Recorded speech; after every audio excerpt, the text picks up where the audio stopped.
Hello friends, welcome to रोशन की class YouTube channel. दोस्तों, आप सभी का आज की इस पाठ्य योजना की वीडियो में एक बार फिर से बहुत बहुत स्वागत है। आज की इस वीडियो में आप लोगों को यहाँ पे विज्ञान की पाठ्य योजना दिखाऊंगा। अगर उप विषय की बात की जाए तो भौतिक विज्ञान की यहाँ पे पाठ्य योजना दिखाई जाएगी आप लोगों को। तो चलिए स्टार्ट करते हैं वीडियो। अगर वीडियो अच्छी लगे तो प्लीज़ वीडियो को लाइक कर दीजिएगा, और अगर ऐसी वीडियो डेली बेसिस पे देखनी है आप लोगों को तो रोशन की क्लास यूट्यूब चैनल को सब्सक्राइब कर लीजिए। साथ ही साथ बेल आइकन जरूर दबा के रखिए, बिल्कुल फ्री है, जिससे आप लोगों को मैं यहाँ पे हेल्पफुल वीडियो जो प्रोवाइड करता हूँ उसकी नोटिफिकेशन आप तक पहुँचती रहे। तो चलिए दोस्तों, देर नहीं करते हैं, चलिए स्टार्ट करते हैं आज की वीडियो। देखिए, सबसे पहले आप जिस पेज से भी पाठ्य योजना बनाना स्टार्ट करते हैं उसके बीचों बीच इस तरीके से पाठ्य योजना लिखना होता है, या फिर दैनिक पाठ्य योजना संख्या लिखनी होती है। दिनांक लिखना होता है, जिससे ये पता चलता है आपने किस डेट में कौन सी पाठ्य योजना पढ़ाई है। अगर क्लास की बात की जाए तो यहाँ पे 6 लिखा गया, लेकिन जो ये हमारे बल की अवधारणा है वो क्लास 6 में भी पढ़ा सकते हैं, क्लास 7 में भी पढ़ा सकते हैं, क्लास 8 में भी पढ़ा सकते हैं। ये आपके ऊपर डिपेंड करता है आपको किस क्लास के लिए ये पाठ्य योजना बनानी है। विद्यालय का नाम लिखना है, जिस विद्यालय में आप पाठ्य योजना पढ़ाने के लिए जाएंगे, जहाँ पे आपको ट्रेनिंग के लिए भेजा जाएगा। संबंध इकाई हम पहले बता चुका हूँ, भौतिक विज्ञान का है, विषय विज्ञान का है। और जो हमारा आज का प्रकरण है देखेंगे वो है बल की अवधारणा। इतना सब कुछ लिखने के बाद आपको अपनी पहली हेडिंग लिखनी होती है उद्देश्य, और ये खासतौर से उद्देश्य आपका विशिष्ट उद्देश्य है, जो कि आपका जिसके अंतर्गत आपको आपका जो टॉपिक होता है, यानी कि जो आपका प्रकरण होता है, उसको पढ़ाने के बाद बच्चों को क्या सिखाना चाहते हैं इसके बारे में यहाँ पे कम से कम 2 से 3 पॉइंट, मैक्सिमम 5 से 6 पॉइंट लिखना होता है। तो यहाँ पे देखें, फर्स्ट पॉइंट लिखा गया ज्ञानात्मक। इसमें लिखा गया है छात्र बल की अवधारणा का प्रत्यास्मरण कर सकेंगे। दूसरा पॉइंट है छात्र बल की अवधारणा का प्रत्याभिज्ञान कर सकेंगे।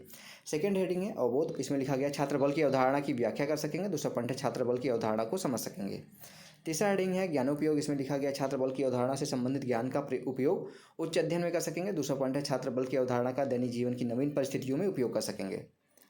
अगली हेडिंग यहाँ पे है कौशल। इसमें लिखा गया छात्र बल की अवधारणा की जानकारी प्राप्त कर सकेंगे। दूसरा पॉइंट है छात्र बल की अवधारणा को चार्ट पर प्रदर्शित कर सकेंगे।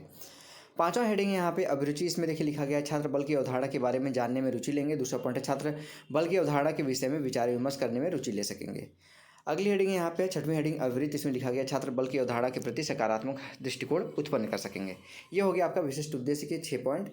अब आता है यहाँ पे अगली हेडिंग, जिसको कहते हैं सहायक सामग्री। सहायक सामग्री के अंतर्गत आपको उन सभी सामग्रियों को लिखना होता है जिसकी सहायता आप शिक्षण कार्य करने के लिए लेते हैं। तो यहाँ पे देखिए लिखा गया लपेट फलक, चौक, डस्टर, संकेतक आदि, ये सारी चीज़ें आप लिख सकते हैं। इसके अलावा अगर कोई चार्ट बना के ले जा रहे हैं उसको भी यहाँ पे आप दर्शा सकते हैं।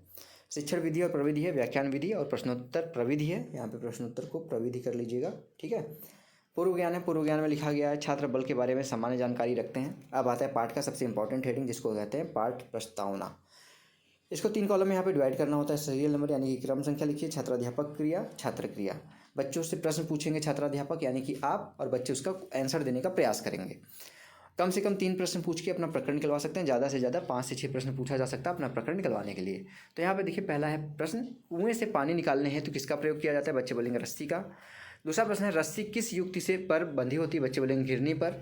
तीसरा प्रश्न है घिरनी किस प्रकार की मशीन है? बच्चे बोलेंगे सरल मशीन। चौथा प्रश्न है सरल मशीन को चलाने हैं तो किसका प्रयोग करते हैं? बच्चे बोलेंगे पेशियों का या फिर बल का। यहाँ पे अलग अलग आंसर मिलेगा, जरूरी नहीं कि एक ही बच्चा ये सारी आंसर दे दे। पहला बच्चा कुछ आंसर दिया, वो सही नहीं दे रहा, आपके प्रकरण के हिसाब से दूसरे बच्चे से पूछिए। इस तरीके से आपको पूछना होता है। फिर 5वां प्रश्न यहाँ पूछेंगे बल किसे कहते हैं? बच्चे नहीं बता पाएंगे इसके बारे में। संभावित उत्तर होगा। जैसे ही संभावित उत्तर होगा आपको अपना उद्देश्य कथन बोलना होता है। उद्देश्य कथन देखिए यहाँ पे हेडिंग लिखा गया उद्देश्य कथन। इसमें लिखा गया बच्चों। इसका मतलब ये होता है कि आपको अपना टॉपिक बताना होता है बच्चों को कि उनको कौन सा टॉपिक पढ़ाने वाले हैं आप। यहाँ बताया गया है बच्चों आज हम बल की अवधारणा के बारे में विस्तृत अध्ययन करेंगे। अब बच्चों को वही पता चल गया कि उनको आप बल की अवधारणा चैप्टर पढ़ाने वाले हैं। यहाँ पे प्रस्तुतिकरण हेडिंग डालिए। इसको थोड़ा सा जूम कर लेता हूँ जिसको देखने में आपको आसानी होगी। प्रस्तुतिकरण हेडिंग डालिए। इसको यहाँ पे 4 कॉलम में डिवाइड किया गया। अध्यापन बिंदु, जिसको शिक्षण बिंदु कहते हैं, छात्राध्यापक या फिर छात्राध्यापिका क्रियाएं, छात्र छात्रा क्रियाएं, श्यामपट सारांश और सहायक सामग्री। पहले शिक्षण बिंदु है यहाँ पे बल की अवधारणा। विकासात्मक प्रश्न है फुटबॉल को किक मारने पर क्या होता है? बच्चे बोलेंगे फुटबॉल गतिशील हो जाती है। दूसरा प्रश्न है किक लगने पर फुटबॉल गतिशील क्यों होती है? बच्चे बोलेंगे बल उस पर लगता है इसके कारण। अगला प्रश्न है बल किसे कहते हैं? नहीं बता पाएंगे बच्चे। अब यहाँ पे छात्राध्यापक कथन है उसकी व्याख्या करेंगे। सामान्य धक्का देना या खींचने को बल कहते हैं। बल लगाने के लिए 2 वस्तुओं में परस्पर क्रिया होना आवश्यक है। बल वस्तु की स्थिति में परिवर्तन कर सकता है। गतिशील वस्तुओं पर बल लगाने पर वस्तु की गति की दिशा में परिवर्तन हो जाता है। उसके गति में वृद्धि या कमी हो जाती है। बल लगाने से वस्तु के आकार या आकृति में परिवर्तन हो सकता है। छात्र वाले कॉलम में देखिए लिखा गया यहाँ पे छात्र ध्यानपूर्वक सुनेंगे एवं मुख्य बिंदु को अपनी अभ्यास पुस्तिका में लिखेंगे। और यहाँ पे श्यामपट्ट कार्य के लिए यहाँ पे ब्लैक पेपर ले लीजिएगा चार्ट, उसको कट करके यहाँ पे चिपका लीजिएगा। वाइट स्पार्कल पेन से यहाँ पे जो इंपॉर्टेंट पॉइंट अभी आपने बताया यहाँ पे स्पष्टीकरण में, उसको यहाँ से उठा के इसमें इंपॉर्टेंट पॉइंट लिख सकते हैं। देखिए यहाँ लिखा गया किसी वस्तु को खींचना या धक्का देना बल कहलाता है, यही लिखा गया यहाँ पे। अब आगे चलेंगे दूसरे, यहाँ पे बोध प्रश्न पे पहला प्रश्न है वस्तु को खींचने या धकेलने पे को क्या कहते हैं, बच्चे बोलेंगे बल कहते हैं। दूसरा प्रश्न बनेगा यहाँ पे बल वस्तु की स्थिति में क्या कर ला देता है, बच्चे बोलेंगे परिवर्तन ला देता है। दूसरा यहाँ पे शिक्षण बिंदु बल के प्रभाव। विकासात्मक प्रश्न है बल क्या होता है, बच्चे बोलेंगे वस्तु का खींचना। दूसरा प्रश्न खींचने से वस्तु में क्या परिवर्तन आता है, बच्चे बोलेंगे उसकी स्थिति बदल जाती है। तीसरा प्रश्न है बल के प्रभाव क्या है, बच्चे नहीं बता पाएंगे, संभावित उत्तर होगा।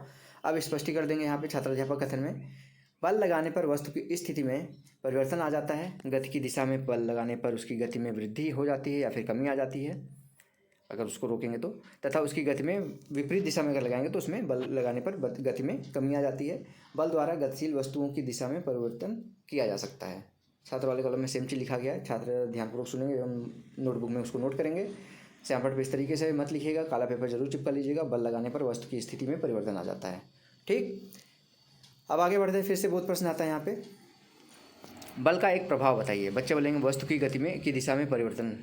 दूसरा है यहाँ पे बल हेतु क्या आवश्यक है, बच्चे बताएंगे परस्पर क्रिया।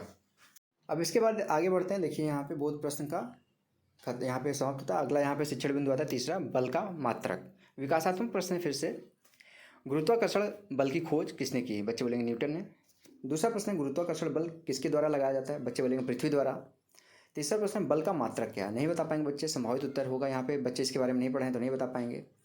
अब यहाँ पे छात्राध्यापक कथन उसका स्पष्टीकरण देंगे, तब श्यामपट्ट पे लिखेंगे वो चीज़ें। तो यहाँ पे छात्राध्यापक कथन में उसका स्पष्टीकरण दिया गया है, बल का प्रसिद्ध मात्रक भौतिक विज्ञान के वैज्ञानिक सर आइजैक न्यूटन के नाम पर रखा गया है। न्यूटन ने बल का अध्ययन किया था, बल का ऐसा ही मात्रक न्यूटन है।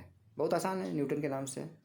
यहाँ पे देखिए श्यामपट्ट पे भी लिख दिया गया है, इसको देख लीजिए, बल का मात्रक न्यूटन है। 1 न्यूटन में 1 kg मीटर प्रति सेकंड स्क्वायर होता है। यहाँ पे छात्र वाले कॉलम में लिखा गया, छात्र ध्यानपूर्वक सुनेंगे एवं मुख्य बिंदु अपनी अभ्यास पुस्तिका में लिखेंगे।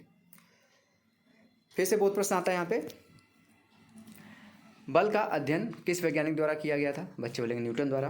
दूसरा प्रश्न है बल का मात्रक क्या है, बच्चे बोलेंगे न्यूटन।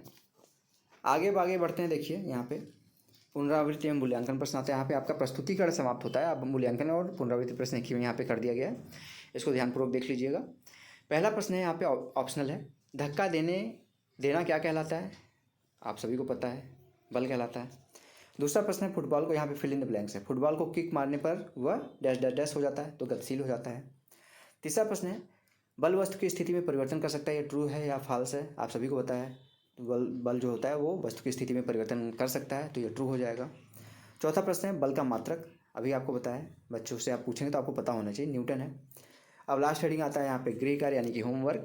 बच्चों को घर से करके लाने के लिए होमवर्क जरूर देना चाहिए, क्योंकि एग्जामिनर जो आता है आपका वो चेक करता है, ये भी देखता है कि आप जब पढ़ा चुके हैं तो ऐसा तो नहीं कि आप घबराए हुए हैं, बस पढ़ा लिया, आपको लगा कि हाँ मेरा कंप्लीट हो गया, आप जाके रफ करके जो बोर्ड हो उसको साफ़ करके बैठ जाए, ऐसा नहीं होना चाहिए। आप पढ़ाने के बाद हर चीज़ ध्यान से जब पढ़ा लिए तो उसके बाद कुछ बचा ही नहीं, आप थोड़ा सा कूल हो जाइए और आराम से वहाँ पे गृह कार्य दे के तब जाइए, क्योंकि लास्ट हेडिंग गृह कार्य होता है, एग्जामिनर ये भी चेक करता है कि आप लास्ट हेडिंग दे रहे हैं कि भूल जा रहे हैं।